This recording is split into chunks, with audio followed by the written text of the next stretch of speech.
বন্ধুরা, কই মাছের এই রেসিপিটার জন্য আমি নিয়েছি একটা ছোট কই মাছ, সুন্দর করে কেটে ধুয়ে নুন হলুদ মাখিয়ে নিয়েছি।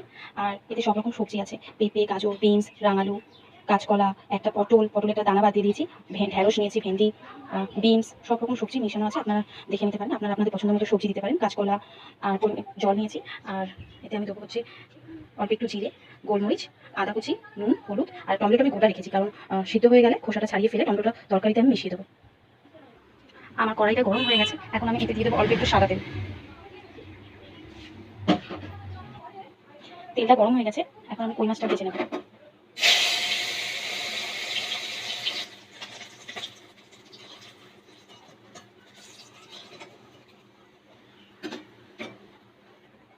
গরম তেলের মধ্যে দিয়ে দেবো আমি প্রথমে জিরে,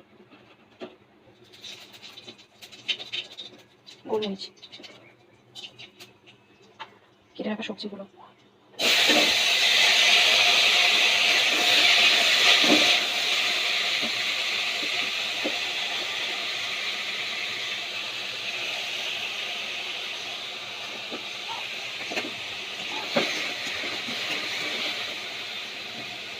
নুনটা আপনারা পরিমাণ মতো দিতে পারেন।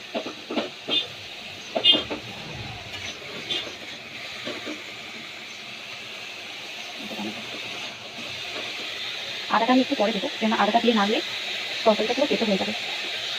আদাটা শেষে দেবো, দিয়ে জল ঢেলে দেবো। তোমরা দেখতেই পাচ্ছ সবজিটা আমার ভালো করে ভাজা হয়ে গেছে। আমি এটা হালকা ভেজেছি, কারণ বাচ্চা ঝোল বানাচ্ছি। টমেটোটা হয়ে এসছে, আদা কুচিটা দিয়ে দেবো।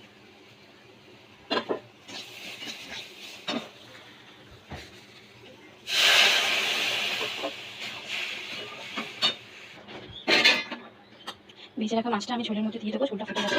আর এই যে টমেটোর খোসা, এটা আমি বাদ দিয়ে দেবো তুলে। আমাদের মাছের ঝোলটা এখন কমপ্লিট। এটা খেতে খুব টেস্টি হয়েছে, আমি টেস্ট করেছি।